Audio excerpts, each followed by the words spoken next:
KTV Originals। নমস্কার, welcome to KTV mini. KTV মিনিতে আপনাদের স্বাগত জানাই। আপনাদের সঙ্গে আমি অর্পণ। আজকে একটা নতুন ব্র্যান্ড নিউ এপিসোড নিয়ে এসে গিয়েছি। গত এপিসোডে আপনাদের জানিয়েছিলাম যে ডিজিটাল অ্যারেস্ট কী, এবং সেটাতে বিপুল মানুষের সাড়া পেয়েছি। তারা জানিয়েছেন যে আরও রিসেন্ট টপিক যা যা রয়েছে সেগুলো নিয়ে যদি একটু ইনফরমেটিভ শো করা যায় তাহলে আরও ভালো হয়, কারণ ডিজিটাল অ্যারেস্ট ভীষণভাবে আপনাদের কাজে লেগেছে বলে ফিডব্যাক পেয়েছি। তার জন্য অসংখ্য ধন্যবাদ। আমাদের এই শো আপনাদের ভালো লেগেছে বলে আজকে আবারও একটা কারেন্ট অ্যাফেয়ার্সের ওপর আপনাদের ইনফরমেশন দেব। সেটা কি? সেটা হচ্ছে যে ইতিমধ্যে 2025 পড়ে গিয়েছে, ফেব্রুয়ারি মাস শেষ। আজকে 1 মার্চ শনিবার। ইতিমধ্যে গত 2 মাসে 2টি ভূমিকম্প হয়ে গিয়েছে, একটি 7ই জানুয়ারি এবং আরেকটি 24শে ফেব্রুয়ারি। ঠিক 6:10 সকাল। সেই সময় খাটটা নড়ে উঠলো, ফ্যানটা একটু দুলে গেল। কখনো মনে হয় 10 to 10 সেকেন্ডের মধ্যে, 10 to 12 সেকেন্ডের মধ্যে এরকম একটা ঘটনা ঘটে গেল। তো এই যে ব্যাক টু ব্যাক দুটো ভূমিকম্প হয়ে গেল, কোথাও তো একটা ভয় লাগছে। আপনারাই জানিয়েছেন যে ভূমিকম্প নিয়ে কি কিছু আপডেট দেওয়া সম্ভব। আপনাদের সেই রিকোয়েস্টেই আজকের কেটিভি মিনি স্পেশাল শো। কলকাতার জন্য ভূমিকম্প এবার কি প্রতিনিয়তই হবে?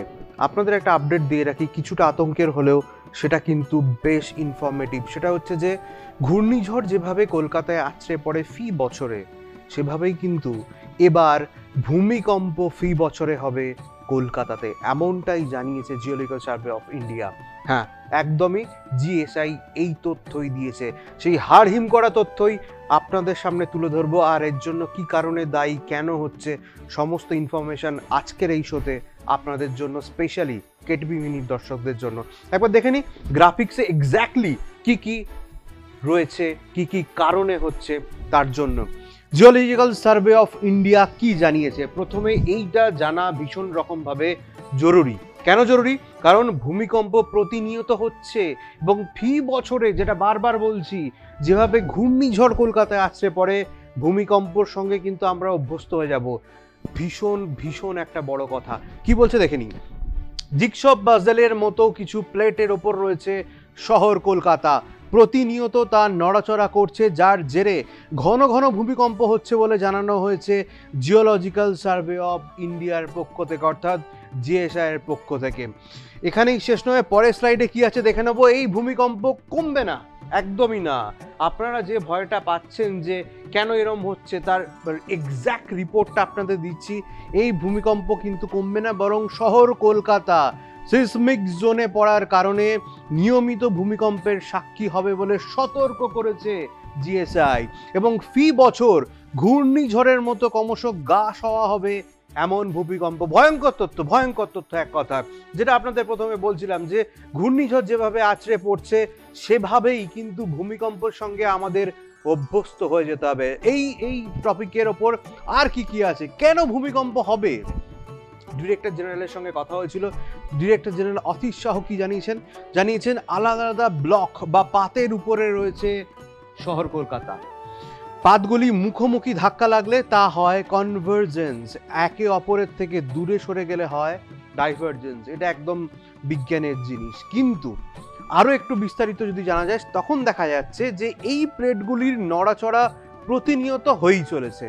এই নড়াচড়ায় যখনই কোনো গন্ডগোল দেখা যায়, তখনই কেঁপে ওঠে আপনার আমার সবার বাড়ি, অর্থাৎ ভূমিকম্প হয়। এবং আরো বিস্তারিত তথ্য আপনাদের দেব, কিন্তু সবচেয়ে আবারও বারবার রিপিট করছি, ফি বছরে যেভাবে আছড়ে পড়ে ঘূর্ণিঝড় কলকাতায়, ভূমিকম্পের সঙ্গে কিন্তু আমরা অভ্যস্ত হয়ে পারবো। তার কারণগুলো ব্যাখ্যা করছি। গবেষণায় কি জানা গেছে একবার দেখে নেওয়া যাক। গবেষণায় জানা গেছে ইন্ডিয়ান প্লেটের উপর রয়েছে কলকাতা। প্রতি বছর তা 5 সেন্টিমিটার করে সরে যাচ্ছে উত্তর পূর্বের টিবেটান প্লেটের দিকে। আরো একবার এটা রিপিট করছি, প্রতি বছর তা 5 সেন্টিমিটার করে সরে যাচ্ছে উত্তর পূর্বের টিবেটান প্লেটের দিকে।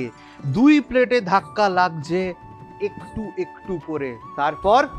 তারপর এটা দেখে নি, শুধু প্লেটের নড়াচড়ার কারণেই কিন্তু ভূমিকম্প হচ্ছে না। এটা সবচেয়ে ইম্পর্টেন্ট পয়েন্ট। আমরা অনেকেই জানি যে প্লেটের নড়াচড়ার কারণে কিন্তু ভূমিকম্প হয়। শুধুমাত্র কিন্তু প্লেটের নড়াচড়ার কারণে ভূমিকম্প হয় না, তারও আর একটা কারণ রয়েছে। কি কারণ? তার জন্য এই বিশেষ গ্রাফিক্স। সেটা হচ্ছে শুধু প্লেটের নড়াচড়ার কারণে ভূমিকম্প হয় না, ভূগর্ভের নিচে রয়েছে সুবিশাল জলস্তর, সেই জলস্তরে ওঠানামার কারণেও ভূকম্পন অনুভূত হয়। এই দুটো স্পেসিফিক কারণের জন্য কিন্তু ভূমিকম্প হয়। এক্সাম্পল হিসাবে আরো তথ্য রয়েছে। কি কি তথ্য রয়েছে? মধ্যপ্রদেশ, মহারাষ্ট্রে এই কারণে বর্ষায় ভূমিকম্প হয়।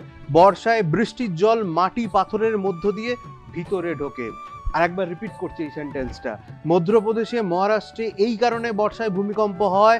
বর্ষার বৃষ্টির জল মাটি পাথরের মধ্য দিয়ে ভিতরে ঢোকে, মাটির ভিতরে আটকে থাকা হাওয়া বেরিয়ে আসে, তা থেকেই ধস নামে মহারাষ্ট্র আর মধ্যপ্রদেশে। অর্থাৎ প্লেটের ঘর্ষণ বা প্লেটের গন্ডগোলের জন্যই যে প্লেটের গন্ডগোলের জন্যই যে ভূমিকম্প হয় এমনটা নয়।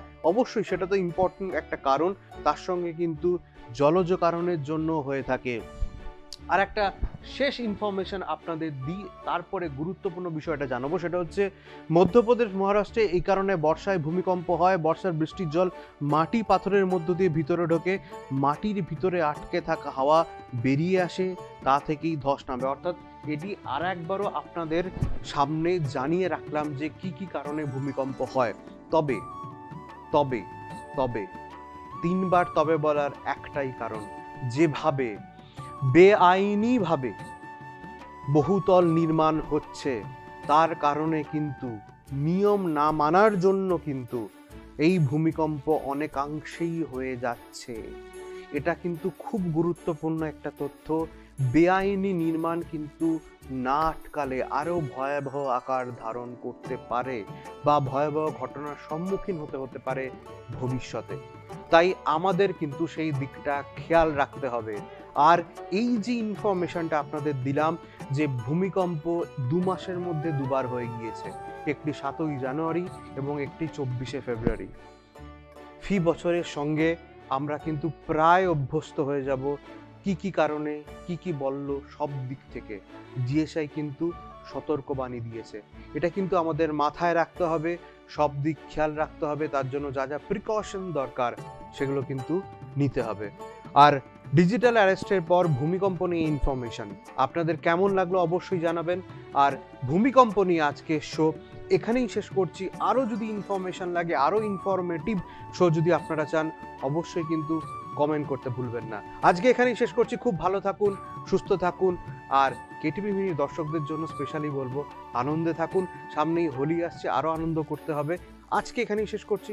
খুব ভালো থাকুন। শুভরাত্রি।